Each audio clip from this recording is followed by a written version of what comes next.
খেতে বসে খাবার পাতে যদি মাছ না থাকে তাহলে বোধহয় বাঙালিদের খাওয়াটা কেমন যেন একটা অসম্পূর্ণ থেকে যায়। সাথে ফুলকপির দামটাও কমতে শুরু করে দিয়েছে। তাহলে আর কিসের অপেক্ষা? আজকে এই সমস্ত কিছু নিয়েই আমাদের রেসিপি। নমস্কার বন্ধুরা, আমি অরিজিৎ, আপনারা দেখছেন ফুডি কিচেন। আর আজকে আমাদের রেসিপি হলো নতুন আলু ফুলকপি দিয়ে কাতলা মাছের ঝোল। খুবই সহজভাবে এই রেসিপিটা শিখে নেওয়ার জন্য ভিডিওটা স্কিপ না করে প্রথম থেকে শেষ পর্যন্ত অবশ্যই দেখবেন।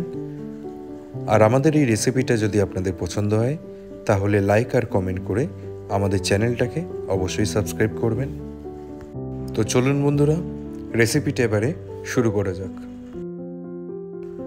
কাতলা মাছের ঝোল বানানোর জন্য আমরা নিয়ে নিয়েছি 5 পিস কাতলা মাছ, ওজনে আনুমানিক 500 থেকে 550 গ্রাম। মাছগুলো ভালো করে ধুয়ে পরিষ্কার করে আঁশটা ভালো করে ছাড়িয়ে নিয়ে একটা পাত্রে ম্যারিনেট করার জন্য মিশিয়ে দিন 1 চা চামচ পরিমাণ লবণ, 1 চা চামচ পরিমাণ হলুদ গুঁড়ো, সাথে 2 টেবিল স্পুন পরিমাণ সর্ষের তেল। তো আপনারা এখানে দেখতেই পাচ্ছেন একদম বেসিক ম্যারিনেশনটাই আমরা করেছি। ভালো করে এই লবণ, হলুদ আর সর্ষের তেল সমেত মাছটা মাখিয়ে নিন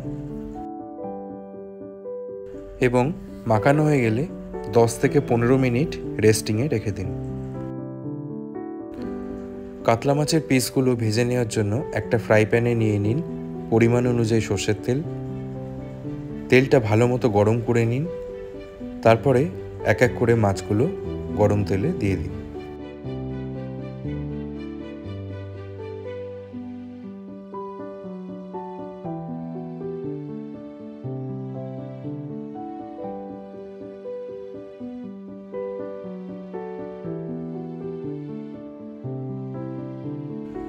মিডিয়াম টু হাই ফ্লেমে মাছগুলো এখানে ভেজে নিতে হবে।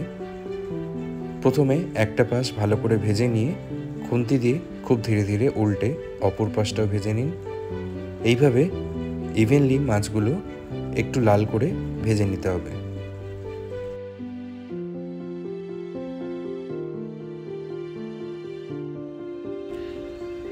এইরকম গোল্ডেন ব্রাউন কালার চলে এলে মাছগুলো একটা প্লেটে তুলে নিন।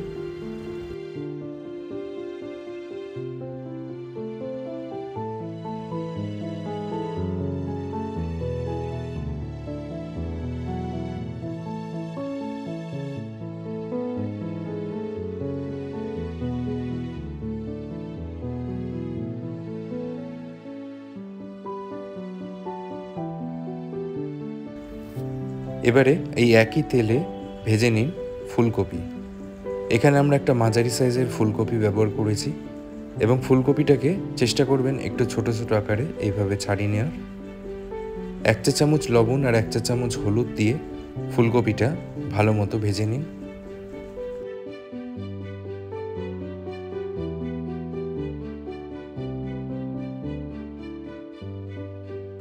ফুলকপিটাও এখানে মিডিয়াম টু হাই ফ্লেমে গোল্ডেন ব্রাউন কালার করে ভেজে নিতে হবে।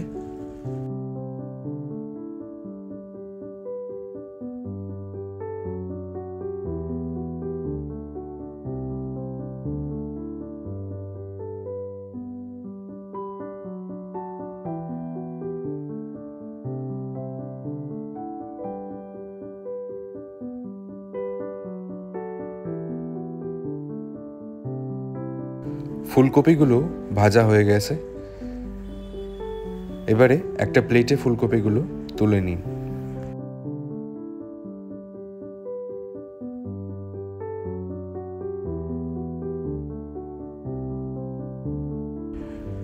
এবারে এই একই তেলে ভেজে ফেলুন নতুন আলু। এখানে আমরা ছোট বা মাঝারি সাইজের নতুন আলুটা ব্যবহার করেছি এবং প্রত্যেকটা আলু স্লাইস করে কেটে 2 ভাগে ভাগ করে নিয়েছি।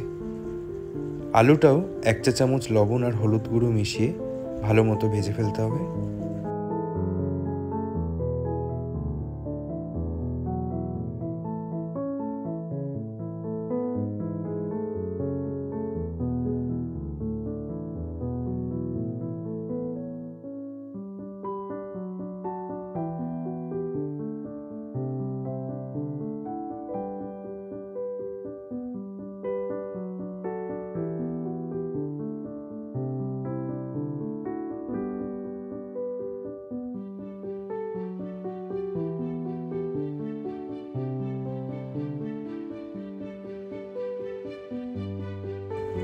আলুটা ভালো মতো ভাজা হয়ে গেছে।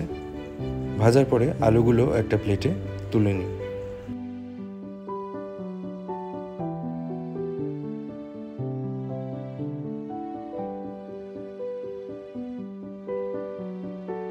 এবারে অন্য একটি ফ্রাই প্যানে নিয়ে নিন হাফ কাপ পরিমাণ সর্ষের তেল। তেলটাকে ভালো করে গরম করে নিন। ফোড়ন হিসেবে তেলেতে দিয়ে দিন 1 চা চামচ পরিমাণ গোটা জিরে, 2টো তেজপাতা। 10 থেকে 15 সেকেন্ড লো টু মিডিয়াম ফ্লেমে একবার ভালো করে নেড়ে চেড়ে নিন।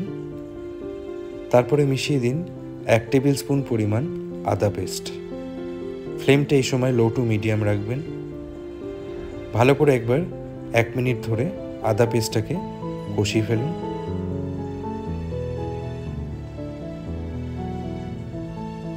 আদা পেস্টটা কষানোর পরে দিয়ে দিন 1 টেবিল স্পুন পরিমাণ কাঁচা লঙ্কা। ঝালের পরিমাণটা অবশ্যই আপনারা স্বাদ অনুযায়ী মেশাবেন। কাঁচা লঙ্কা পেস্টটা আরও 1 মিনিট ভালো মতো কষিয়ে নিন আদা পেস্টের সাথেই। এবারে দিয়ে দিন কিছু গুঁড়ো মশলা, যেমন 1 চা চামচ পরিমাণ ধনে গুঁড়ো, 1 চা চামচ পরিমাণ জিরে গুঁড়ো, কালারের জন্য 1 চা চামচ পরিমাণ কাশ্মীরি লঙ্কার গুঁড়ো, 1 চা চামচ পরিমাণ হলুদ গুঁড়ো, স্বাদ অনুযায়ী লবণ আর 1 চা চামচ পরিমাণ চিনি। চিনিটা এখানে অপশনাল, আপনারা চাইলে চিনিটা স্কিপও করতে পারেন। মিশিয়ে দিন সামান্য পরিমাণ জল। তারপরে এই সমস্ত গুঁড়ো মশলা সমেত ভালো মতো কষিয়ে ফেলুন একবার। প্রায় মিনিট 2 মশলাটা কষিয়ে ফেলুন।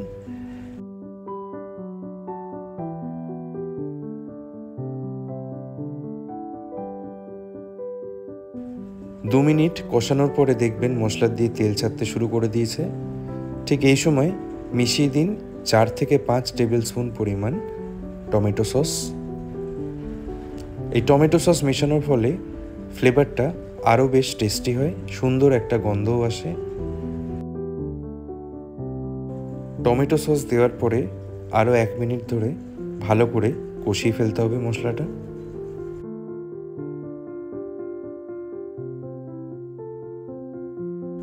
মশলা কষানো কমপ্লিট। এবারে মিশিয়ে জল, আনুমানিক 150 থেকে 200 মিলিলিটার জল এখানে মিশিয়ে দিন, বা আপনারা চাইলে গ্রেভির পরিমাণটা আপনারা কেমন রাখতে চান সেই অনুযায়ী জলটা মেশাতে পারেন। জল মেশানোর পর ফ্লেমটা হাইতে রেখে দিন এবং যখন এটা ফুটতে শুরু করবে তখন মিশিয়ে দিন ভেজে রাখা নতুন আলু। আলুটা যেহেতু সেদ্ধ হতে একটু টাইম লাগবে, সেজন্য আলুটা এখানে আমরা প্রথমে মিশিয়েছি এবং 3 থেকে 4 মিনিটের জন্য লো ফ্লেমে ঢেকে কুক করে নিয়েছি। 3 থেকে 4 মিনিট বাদে ঢাকনাটা সরিয়ে ভেজে রাখা ফুলকপিটা মিশিয়ে দিন।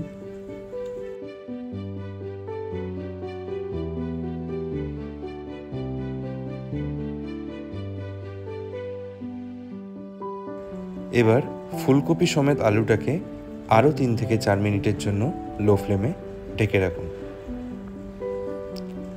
4 মিনিট বাদে ঢাকনাটা সরিয়ে দিন। এবারে ভেজে রাখা মাছগুলো মিশিয়ে দিন। আলু আর ফুলকপিটা মোটামুটি 80 to 90% বয়েল করার পরেই কিন্তু মাছটা মেশাবেন। মাছটা যদি আপনারা আগে মিশিয়ে দেন তাহলে মাছগুলো একদম নরম হয়ে গলে যেতে পারে, ফলে টেক্সচারটা কিন্তু খুবই খারাপ আসবে। মাছগুলো দেওয়ার পরে শেষবারের জন্য এটা ঢেকে রাখুন 2 থেকে 3 মিনিটের জন্য। ফ্লেমটা লোতেই থাকবে। 3 মিনিট বাদে ঢাকনাটা সরিয়ে দিন।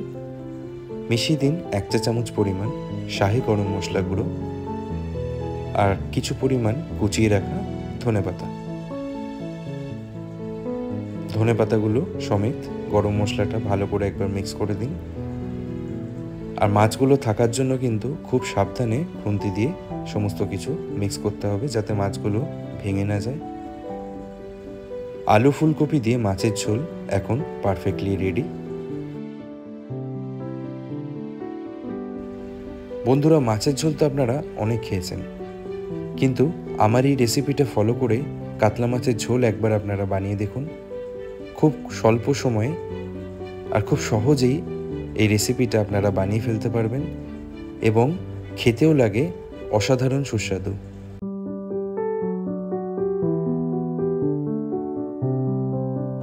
আশা করি রেসিপিটা বুঝতে কোনো রকম সমস্যা আপনাদের হয়নি। আজকে তাহলে এ পর্যন্তই। আবার আপনাদের সাথে দেখা হবে পরবর্তী ভিডিওতে নতুন আর একটা রেসিপির সাথে। ভালো থাকবেন, সুস্থ থাকবেন।